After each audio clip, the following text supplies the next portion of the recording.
Hello and welcome to Daily Politics on Trust TV. On this program, we discuss issues around politics, policy, and governance. I am Hamza Idris. The 2023 presidential campaign, set to flag off on September 28, is around the corner. Political parties and their candidates are neck deep in the deployment of strategies, some of which include the formation of their campaign councils, preparation for itineraries for the campaign trail in various states, among others. Despite this, some parties are yet to settle their internal problems, which might affect their outing in the 2023 elections. The APC, for instance, is still receiving criticisms for fielding a same-faith ticket for the presidential election.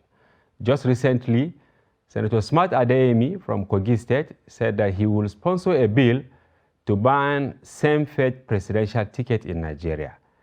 This will be the focus of our conversation tonight.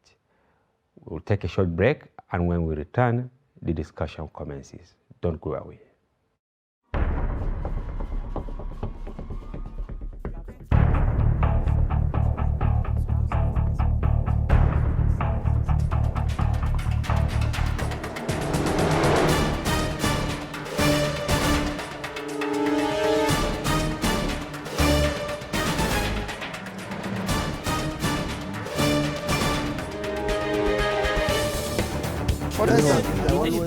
That's great.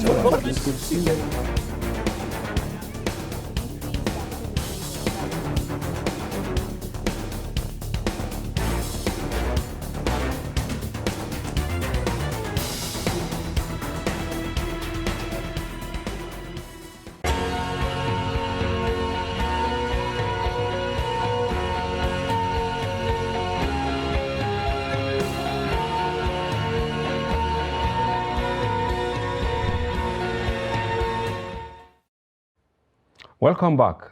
Tonight on the program, we'll be hearing from the horse's mouth as Senator Smart Adeyemi joins us to discuss the proposed bill on banning same-faith joint ticket and other matters. You're welcome to the program. It's my pleasure being here. Thank you. Good. Many people were surprised when you said you will sponsor a bill to ban to amend the Electoral Act so as to ban same-faith ticket for the presidential election. Is it because of the Tinubu-Shetima ticket, or you have this for a very long time in your mind? Well, once again, thank you for inviting me. As a lawmaker, I have a job to do, and the job is to see how I can make laws that will help to maintain peace, stability, and that will equally help in the socio-economic development of our nation. Let me say this before I go further, that I have absolute confidence in the APC winning with Asiwaju Ahmed Tinubu as the presidential candidate and Kashim Shettima. And my support for them is not because they are APC. Okay. It is because I know them as individuals. And you, APC also. And I'm in APC. But if you check my track record and my antecedents, I don't speak what I don't believe. Whatever I say it based on my conviction that that is the right thing to say. And I take position on the basis of my understanding of Nigeria. I want to speak the mind of Nigerians, irrespective of their tribe or their religion. I speak against the background of the feelings of the man on the streets. So when I speak their voice, and I meditate a lot before I open my mouth to make any presentation. Now, having said this, let me equally say that both Shettima and Tinubu are people I knew over the years, over the decades. When I was the NUJ national president, I had a lot of interaction with Senator Bola Ahmed Tinubu as governor of Lagos State. And he gave support to the media, the union, without sentiments. Kashim Shettima is my personal friend, and I knew him from 12 years ago or so. Okay. And I know that they are not religious bigots. I know they have large hearts. I know there are people that I can call statesmen. And I think that is why people, because they know your relationship with them, were shocked of sorts that you are now contemplating. Quite a number of Nigerians didn't understand the perception of which I was coming with the amendment. The amendment is not to talk about an issue that has already been settled. You cannot go to INEC to change anybody's name. You cannot withdraw any candidate whose name has been submitted to INEC. It's a trend that's already moving. The proposed amendment is to safeguard the future. You know, when there is an oversight, the first time, second time, if it happens the third time, some people may take it as a policy. Now, I have a privilege of knowing this country very well because of my background as a journalist, as a union leader. I travel around the nooks and corners of this country. There's no state of Nigeria that I do not know at least 2/3 of each state that constitute the federal Republic as an of Nigeria. activist, yeah. So I know the whole of Nigeria. I know the norms and values of Nigerian people. I know the dichotomy.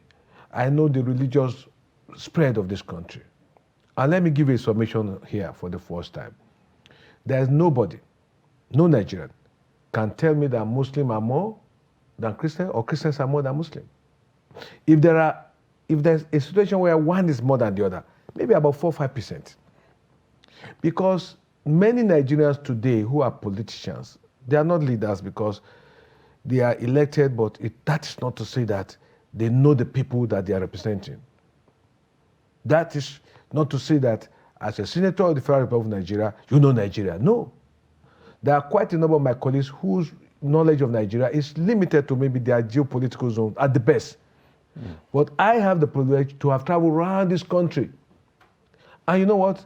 One thing that can ignite problem in Nigeria is religion. More importantly, at this period of our history, and it's a global problem of global recession, where you have a large army of people who are unemployed, who are jobless, where people are taking to religion as a profession, and they want to be seen to be championing their faith. Now, if we allow them to have their way, they will set this country on fire. I've watched reactions of some Christians that are unpalatable to me as a Christian. I've seen some imams speaking the way I didn't expect them to speak about Nigeria. You know, every religion trying to say our religion is better or we are cheated, you know. But again, you see, it's a country where people become fanatical because they want to be heard. They want to be seen to be, And more so, this is election season. This election season. But so, how do you intend to now? So this bill, this amendment, is to put in place a legislation for the next dispensation, not this dispensation. I'm campaigning for Tinubu, I'm campaigning for Shetima. I'm campaigning for them because if you ask me, well, maybe it's the will of God that these two men should come this time around. So, and I have no quarrel about it. And I believe in them being able to pilot the affairs of our nation to a higher level. So the bill, the amendment, is basically to forestall a situation where this will come up again and people will say, oh, this is a policy, and go and start sponsoring a problem for the country. And you know, my fear for Nigeria is that maybe unlike privileged people like you, I don't have another passport. I have only one passport. I'm just a reporter. You know? So I have only one passport, and I don't have citizenship of another country than Nigeria. So God forbid, if there's a problem in this country, there's nowhere I can run to, because the only nation I have as my own is Nigeria. And it's my interest too that I'm passionate about Nigeria. I live here. I treat myself in Nigeria. In the last 8 years, I've not traveled out of this country. It's not 8 years. I've not left Nigeria. You didn't go abroad oversight like others. I don't go. You know, there are many oversight. Anyway, I'm joking. I don't oversights are done here. No, but there are people you see senators traveling. Yes, of course, they have every reason to travel. I mean, at times, senators are compelled to travel in the course of their job. But for me, when such a time comes, I tell them I'm not ready to go. The reason is that, you know, I'm just passionate about my country. So what part of the Electoral Act? It's not amendments. It's just to insert that. Okay. That after this dispensation, no political party should nominate presidential and vice presidential candidates of the same faith.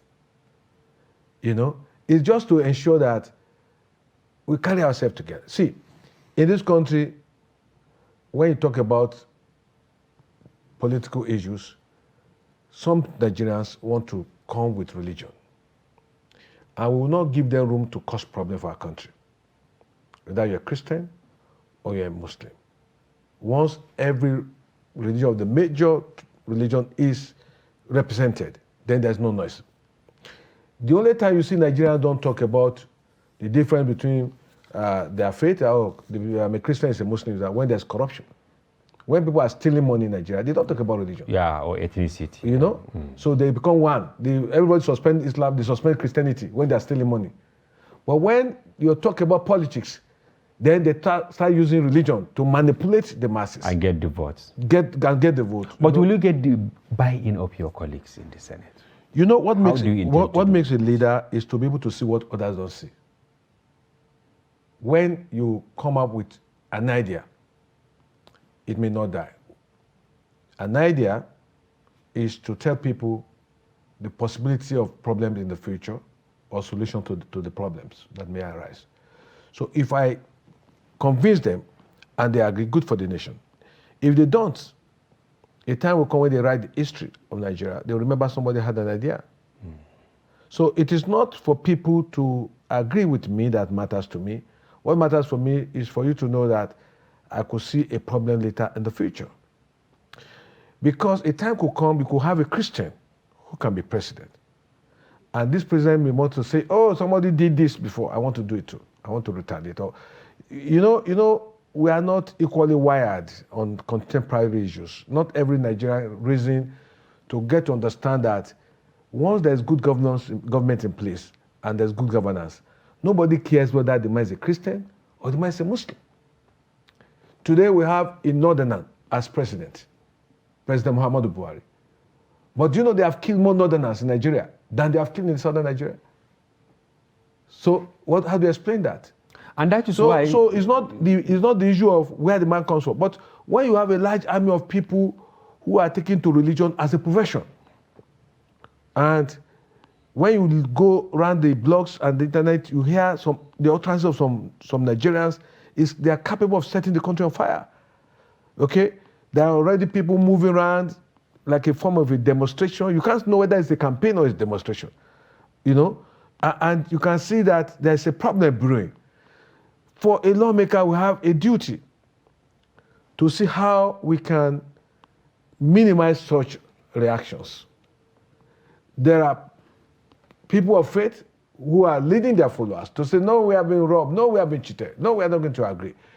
As a party man, I want my party to win election. And in order to give a succor, in order to pacify the Christian, that it was not a policy. Let us do this amendment so that we win hands down. Today, the APC is the only national party that we have. It's the only party that you can say is... Maybe because you are a member of that party? No, it's not because that. I stand to submit that the APC is the only national party because there was an agreement and there was amendment in the constitution of political parties that once President Muhammadu Buhari finishes his 8 years, power will shift to the south. Which most likely it will. It was only the APC. Yeah, that. And the commendation must go to the northern governors, who in their wisdom said, because we want the unity and stability of Nigeria, let all northerners withdraw from the race and let us allow the south to produce the president. And that explains why Bola Ahmed Tinubu had a free drive. And that is what gives some people, this, room to suspect the bill you are trying to sponsor now. That why not after elections and Nigeria as a secular state, putting some of these elements in the Electoral Act or in the Constitution will eat up the polity. No, it's not eating up the polity because it's to give room for the two major religions that can cause problem to have a sense of belonging and to believe and to see that there's no deliberate attempt to oppress or to depress any other faith. Like I said, this bill, already before now, I had consultation with my colleagues. And I said to them, I wouldn't want a situation where a good percentage of our vote will go to less recognized party. Like which one? I don't know. You know, you can categorize the party. I want the APC to win all the votes, not just winning the vote. I want the APC to win the goodwill of every Nigerian. You see, my campaign is not basically APC. It is basically on the candidate, because when you are presenting a candidate for an election, you ask questions, who is this character? Meaning you want to benefit from it now, not you as a person. I'm talking about APC to benefit, but in the event they win. But going forward, if another political party tries to do it, then there is this encumbrance. Yes, because of the reaction that it generated. Let me tell you, when people heard about this bill, quite a number of the Christians who were skeptical, who were ready, they now kept quiet and started thinking otherwise. It was like a sucker. It was a sucker that, look, it was not intention. And I had to I spoke with the president of the Christian Association of Nigeria, I spoke with many of them, that look, these two gentlemen, yes, they are Muslims, but the difference between a good Muslim and a good Christian is just very minute, because there are things in the Bible that are like the pillars of Christianity that Islam talked about. You talk about Mary in the Bible, Quran talk about Mary. You talk about the coming of Jesus Christ, which is a pillar in Christianity. Islam talked about the coming of Jesus Christ. So there shouldn't be much difference between a Muslim and a Christian in the sense of the pillars of faith, what the faith hold in high esteem. There's little or no difference there. Don't kill, don't rob people, don't do those social ills, don't lie. They're all in the two holy books. Senator, and this is why some people believe that you, the legislators, should have concentrated more on what you stand to offer. I mean, those vying for offices, whether presidential or whatever, instead of dwelling and dissipating energy on, these simple issues, religion, tribe, and whatever. You know, when you are making a law in any nation, it's like when you want to market a product. When you want to market some product, you first go to those countries and find out what kind of color do they like. There are goods that if you paint red, in some nations they will reject it outrightly. There are goods that if you paint blue, whether it's good or bad, it attracts them. In essence, when you are making a law, you look at the norms and values of nations in making law, of your political entity in making laws. You don't make a law in abstract. We look at what the citizens are doing. What is their perception? What is the public opinion? When you see an issue that is capable of setting the nation ablaze, then you put the legislation in place to forestall that. Laws are not retroactive. You make laws for the future. As I speak to you, we have settled the issue of 2023. How? Yeah? How? Of course, the APC has succeeded in bringing the formidable candidates that are marketable, that we can talk about them. When you talk about a candidate to be voted for, what do you talk about him? His antecedent. What are people saying about him? What has he done in time past? What is he capable of doing? Those are the things that sell a candidate. And you ask those who have worked with Bola Ahmed Tinubu, who is he? They tell you he's a fantastic man. He's a good man. But beyond this, Senator, you see, sometimes making laws in isolation could be recipe for chaos. In the proposed bill, even though you are still articulating it, you said to avoid having presidential and vice presidential candidates from the same religion. Why did you exclude the states? The state? Yes. Okay, I will answer that. We don't make laws for state governments. We make laws for the federal government of Nigeria. No, you're talking about the Electoral Act. Yes. The Electoral Act, when we do that, it is for the state to domicile that in their state. You know why? Because it is not, the states are not equal in the sense of you looking at percentage of followers in the two major religions. There's some, you may argue that there's no states that you don't have Christian and Muslim, good as that may be, but again, you know where that when it comes to voting and winning election, the vote counts, the numbers count. Now, when we make a law that at the national level, let us have the two main religions represented, it costs no harm to any state government, to any state of Nigeria. It costs no harm to them. I start to disagree, Senator, because now take, for instance, Yes. Plateau State. Yes. The Muslims feel that they have, a considerable number Sure. to produce the deputy governor. Yes.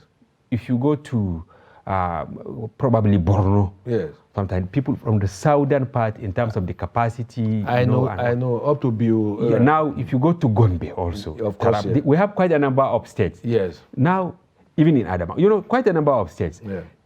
Don't you think by the time you have this provision in the Electoral Act, Yes. the people who are presumed to be minority, but they believe they have the numerical strength, Yes. will also cite that, and there will be chaos across. No, that wouldn't be, because it is left to the legislators of those those states to make their own laws as they deem fit. It is not in all situations that National Assembly will pass laws that will affect the life of ordinary people as they manage their affairs. No. Ours is more of looking at Nigeria holistically. Okay. And this bill, this amendment we are asking, is just to give an assurance that nobody is out against any other religion. And more importantly is, as we go to the poll, to give an assurance to the Christian faith that it is not a policy that will stay, because some Christians were saying, oh, this thing was first done, Abiola and Kingibe, now they are bringing it. Now at that time... Yeah, you can see, and when they did theirs, 1993. At that time, there were no agitation. Because at that time, Nigeria of 1993 is not Nigeria of today.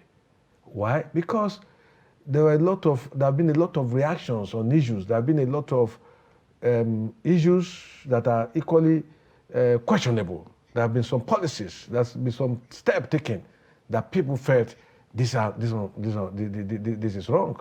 Okay, you have had the comment, the reactions of some Christian leaders, even from the Northeast, who felt, why are they not going to be part of it? Why are they not included?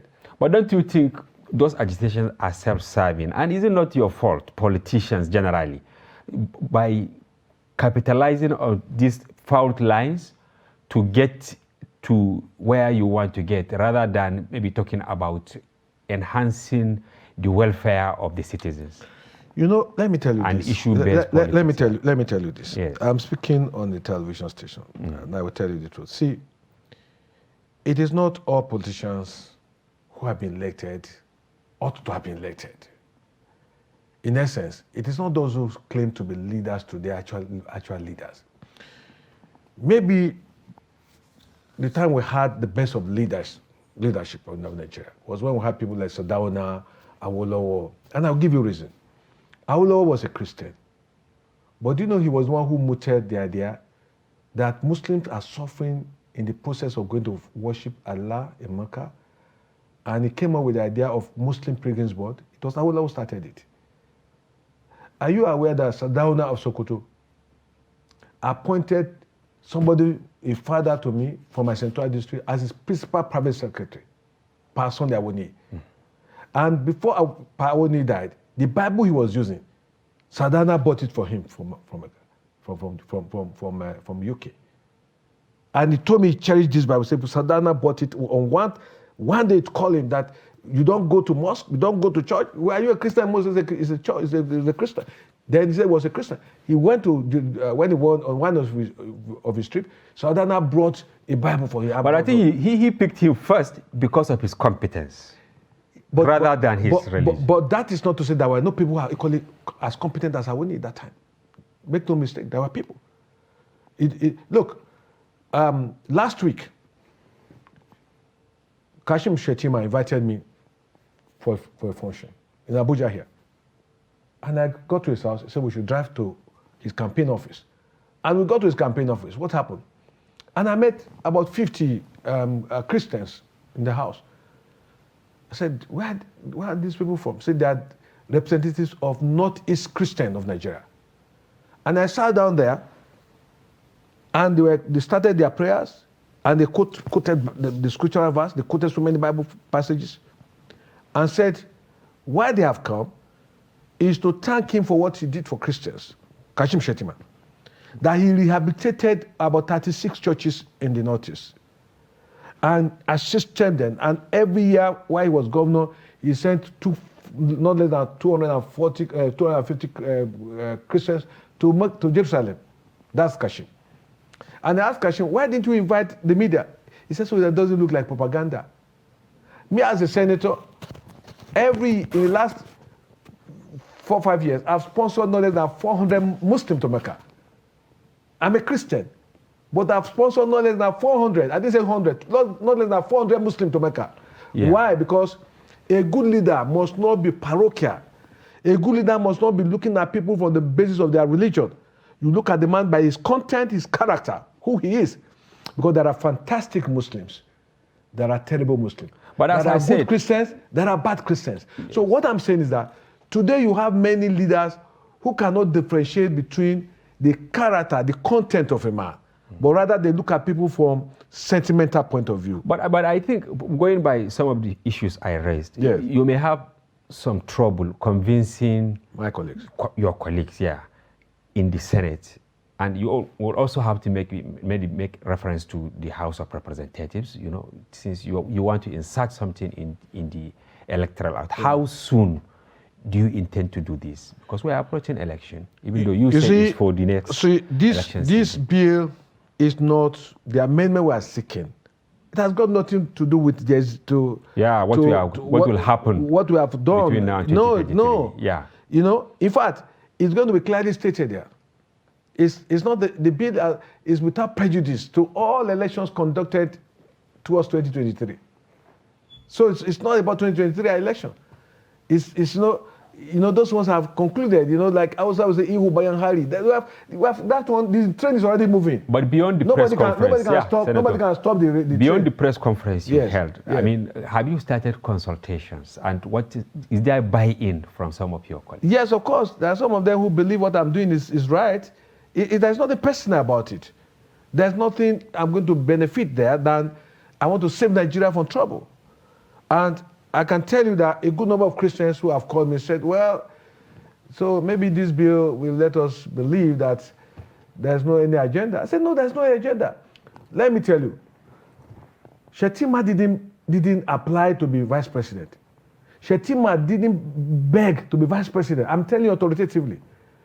Asiwaju himself meditated on his own, based on merit, and called Shettima. In fact, when Shettima was first told that is likely to be vice president, he said it was not his calculation. But he campaigned vigorously for Asiwaju. But he was not the only one who campaigned.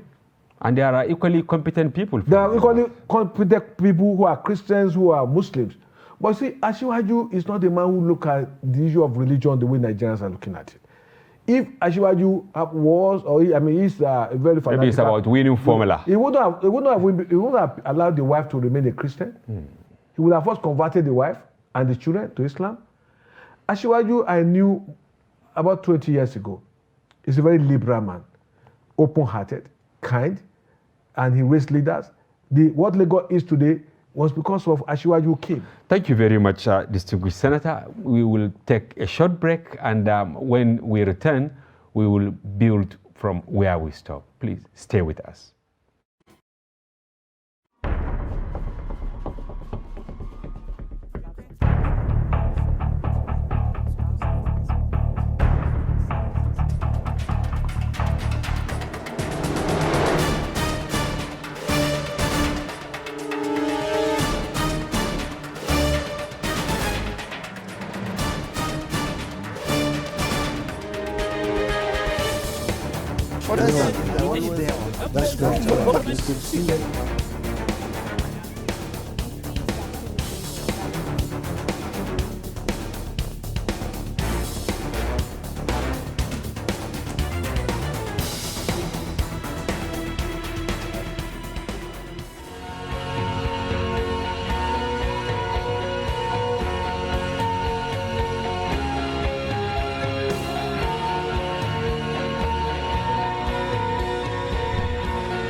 Welcome back. If you are just joining us, this is Daily Politics on Trust TV. Remember, you can follow the conversation on our various social platforms on Facebook, Instagram, and watch us live on YouTube. Distinguished Senator. Yes, my pleasure. Thank you. We are discussing issues in the polity, your move to amend or to insert certain clauses in the electoral. Then why only the issue of same-faith tickets? Are you not worried about placeholder, which has caused a lot of problem in the polity ahead of the election? About what? Placeholder, Okay. where you see politicians vying for two offices, you know, asking somebody to hold the ticket for them, like what happened in Sokoto, what happened in many places, Cross River, Ebonyi, and all that. You know, as it is today, you cannot run 2 elections in an election year. That is a settled matter. That is, you cannot run for Senate and go and run for the presidential election. But where a candidate decides to step down. But it is mostly RNG. No, assuming you decide not to run any longer, the law cannot be established that you contested. You withdrew. Maybe it came to your senses that, look, this is not to work. So you step down. But if you run the 2 offices, then somebody goes to court, you are disqualified. But if you made an attempt to run for the presidential election and you decide to step down without contesting the election, then you can run for the Senate. But if you stood for the election till the end, without saying you are withdrawn, without your pronouncement, without your formal resignation that you are no longer part of the race, that was the ruling, I think, last week of a colleague of ours, that yes, but at the last minute, he stepped down. So you will not say he contested because his name cannot be recorded that he was a contestant. But where it can be established that you got the form, you went ahead, and you contested for the 2 positions, then that's where the law will frown at you. Look at what happened in Ebonyi. Yes. The lady was hesitant, but later, we don't know whether she was induced because there are allegations to that effect by Governor Umahi.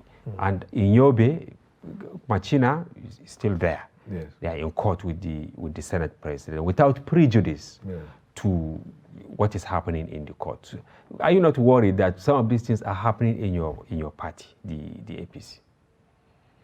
Well, you know, in a democratic society, people are free to test the law.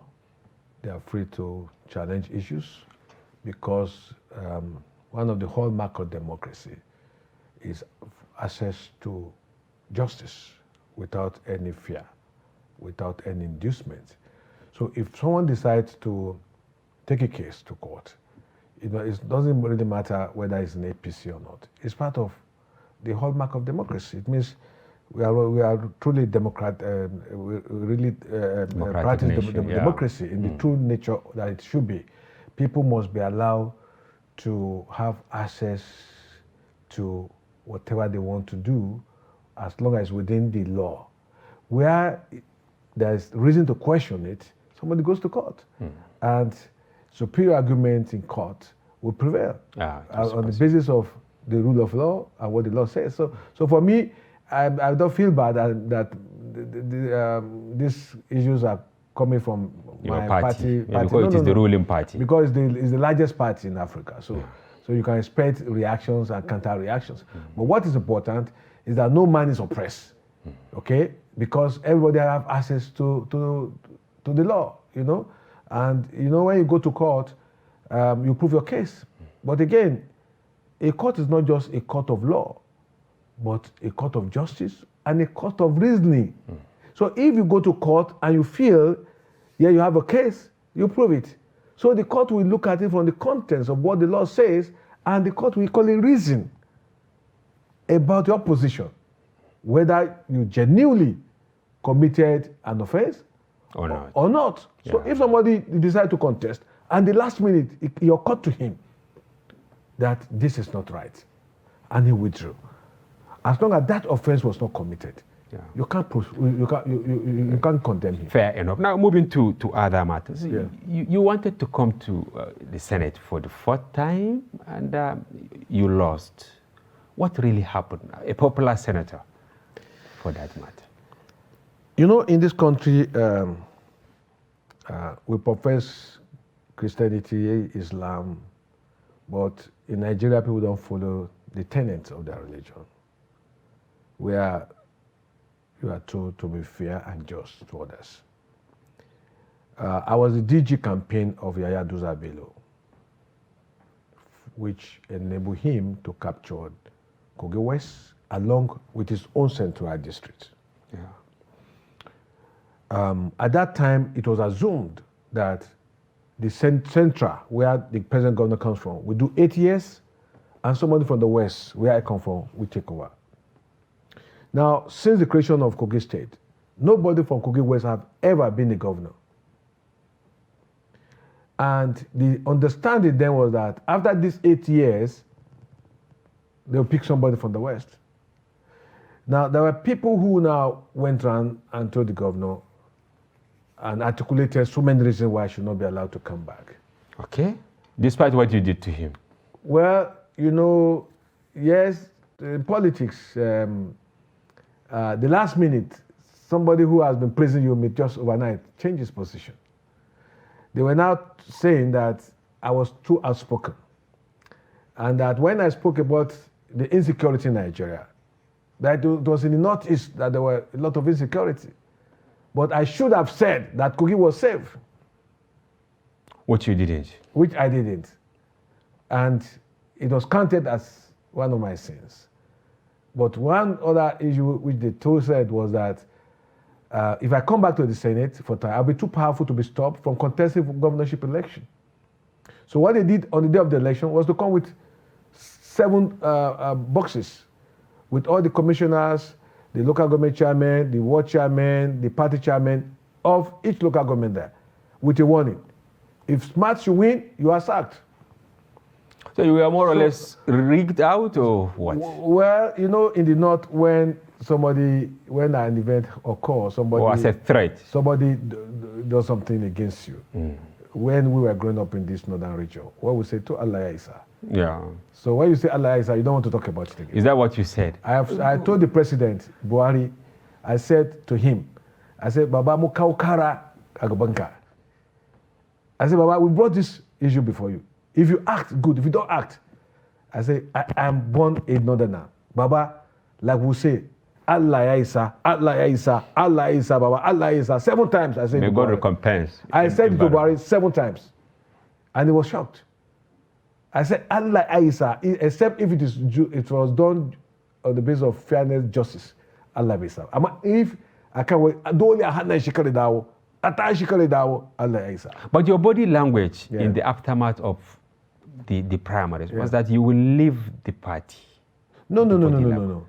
I said, my belief is that politics must be synonymous with integrity. Okay. I said it from a week after. If you ask the TVC News, I was interviewed. And I said I was not going to the camp. And when people were saying we should, my colleagues who were equally affected said we needed to make the party to be aware. I said, fine, do. So what I did was to champion the fact that we should let the president and Nigerians get to know. My own not coming back was not out of performance. 2 months before the election, 2 senior senators called me and said, don't waste your money. It has been settled that you are not coming back. I said, what is the offense? You spoke about insecurity as if you are not APC. You spoke about deportation of PMS, petrol to Nigeria instead of completing our refinery. You spoke about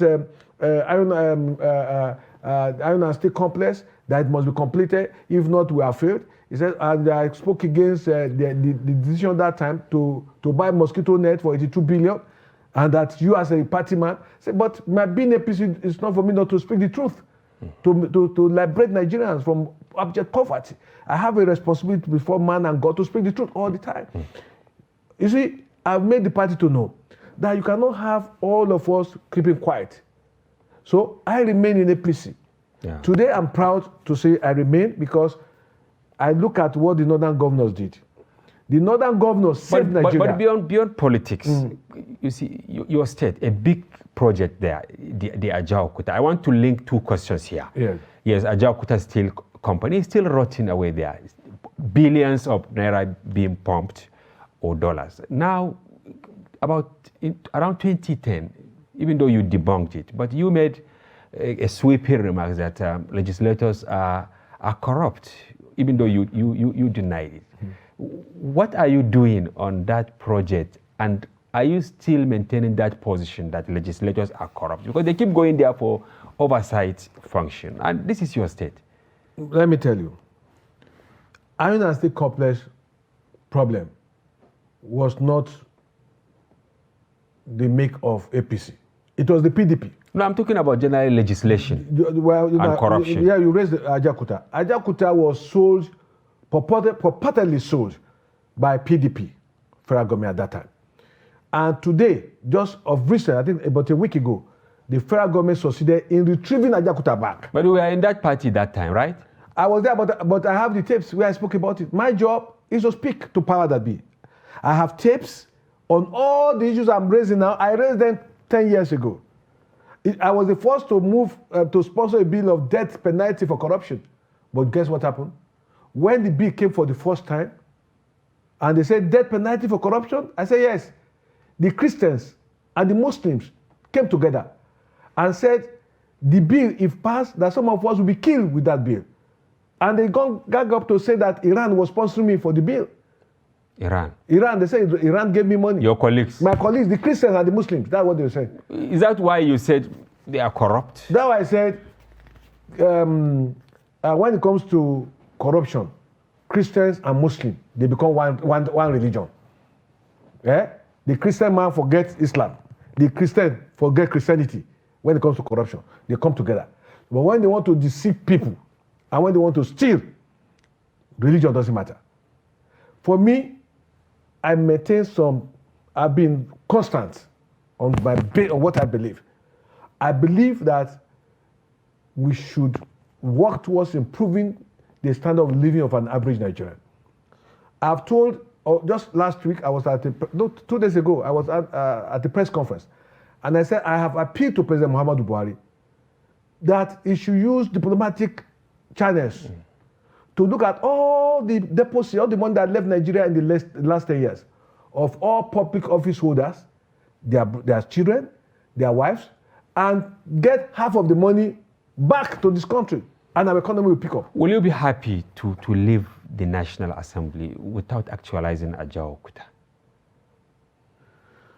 You know, all that needed to be done, I've done. And in case you don't know, Ajaokuta was equally one of the problems that made me not coming back to the Senate. Some people felt I was undermining their own influence and position by talking about Ajaokuta all the time.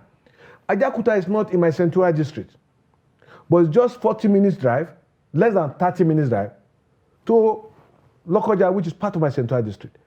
So if Ajaokuta is booming, my Central district will boom, will benefit. But the powers that be said, each time I spoke about it, I am diminishing them and debasing them, as if I am the governor, as if I'm the president. Now, they forget that the job of a senator, it goes beyond states and boundaries. It's a national issue. The nation comes first. But unfortunately, in Nigeria, people are so parochial, they lack understanding, English is not sufficient for them. So when you are doing certain things, they don't even understand you. And each time I speak against the background of Me as a senator of the Federal Republic of Nigeria, not as a senator for Kogi State. And Senator, maybe that is why many see you as a man caught in serious controversies to himself. Yeah. Let me cite one. Yes. You actually attracted the anger of Governor Epeazu at a time. Yes. At the floor of the Senate, Yeah. trying to protect your governor. Yes. Yes, to the extent that he called you a village man or something like that. Yes. Do you think betrayed by what happened now between you and Yahya Bello? And have you sorted it out with Epeazu? Well, let me tell you, I have not sorted it out with Epeazu, but I have no regret over the positions I took. On any matter, I have no regret. Because see, the essence of this life is not what you get out of life, it's what you put into life. Anytime the history of the 9th Senate will be written, okay, they will remember one of the outspoken senators there. Not just being outspoken. Highly controversial. I raised contemporary national issues with courage. People have told me, you are talking too much, don't talk less. You can't change Nigeria overnight. Some of us must be talking. Now, before I reacted, I called senators from Abia State. That there was a particular video that was trending where my governor was being insulted, was being debased. And the opponents were using it. Now, when I got the tape, I sent to the Senate President, I sent to Abaribe, because I wanted them to to intervene. Together. And I called Abaribe to issue a statement to denounce that clip, because two of the people sat at his back at that time. That was not where they were sitting in 2018. Early 2019. The tape was not of this dispensation. Yeah. But both himself, the Senate President, and myself, nobody remember, because the people we saw behind him were the people who are now sitting where they were. At that time, they were juniors. They were not supposed to be there. I think the seniors were not there, so they stay on the seat. So when I told him, he refused. And he said to me that he's going to give my governor some condition. I said, no, you can't do that. If my governor is being insulted, I will not take it. And if you insult my governor, I insult you. I will not insult you. I will insult your own governor. Okay. Because my governor didn't insult you. That was why you took that action. That's what I did. No regret. So I have no regret over... Finally, in 30 seconds, election in Kogi will be 2014. Yes. 2024, I mean. Yeah. Are you planning to see yourself on the ballot? Fine. Will you vie for the governorship? Kadar Allah Hakan Kadiri. Translate it for our readers. It is what God has so designed that will come to pass. No man can change anybody's destiny. But your people, have they started asking you to prepare for it? Well, normally this period, people will be asking you to run for election. And you are hopeful. There are people who have asked me, what will you be doing? We want you can't retire now. You are still active. You are still agile. See, what matters, it's not just holding a political office that matters. You may not be elected. So invariably, you are getting ready. Well, tomorrow is in the hand of God. Kadara Allah Hakal Kadri. Once has God spoken in the Bible, the translation they say, once has God spoken, twice have I heard that power belongs to God. No one taketh any honor upon himself except that who has been chosen, such as of Aaron. That's the translation of Kadara Allah. But your people in Kogi West will expect a word from you. Since you are rounding up the Senate, yes, tenure, what will happen thereafter? I've told you that the present power that be in Kogi, who comes from Central, is an Ibira man. He wants another Ibira man to take over from him. That's the truth. Why? Whether that one will work or not, God will determine that, because God has the ultimate power. So we are waiting and we are watching. Thank you very much, distinguished Senator Smart Adeyemi, for honoring our invitation and for your justification of some of your actions, shall I say also inactions, in the Senate and in Kogi State. We look forward to having you more and more on this program. Well, viewers, this is where we come to the end of the program, hoping that you will remain with us for the next edition. Thank you. I am Hamza Idris.